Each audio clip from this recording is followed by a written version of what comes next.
Have you ever pondered the power of spice, the allure of exotic goods, the lengths to which nations would go to control the trade of seemingly simple commodities?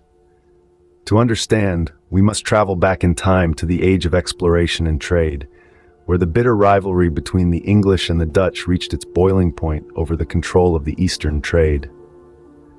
From the 16th century, the Dutch were the masters of the Eastern trade, their ships laden with spices, silk, and cotton, returning from the exotic lands of Indonesia and the East Indies. The Dutch East India Company, formed in the year 1602, was the behemoth of global trade, its reach extending from the Cape of Good Hope to the farthest corners of the East Indies.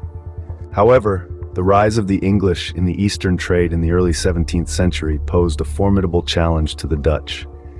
The English East India Company, established in 1600, sought its own piece of the lucrative Eastern pie. This commercial rivalry was not one of peaceful competition, but rather it was a bloody warfare that spanned decades, with the climax reached at a place called Amboina. Amboina, a place in present-day Indonesia, was a key location captured by the Dutch from the Portuguese in 1605.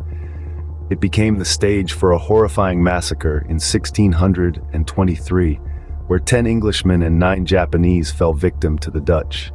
This incident ignited the flames of enmity between the Dutch and the English, intensifying the rivalry between these two European powerhouses. After years of bloodshed and battle, a compromise was finally reached in 1667. The British agreed to withdraw all their claims on Indonesia, while the Dutch retreated from India to focus on their more profitable trade in Indonesia. They monopolized the trade in black pepper and spices, the most coveted commodities of the time. The Dutch also traded in silk, cotton, indigo, rice, and opium, commodities that were highly demanded in Europe. The rivalry between the English and the Dutch, a saga of power, wealth, and bloodshed, was a defining chapter in the history of global trade. It shaped the course of history, influencing the rise and fall of empires and nations, and left a lasting impact on the world we know today. Such is the power of spice, the allure of exotic goods, and the lengths to which nations would go to control them.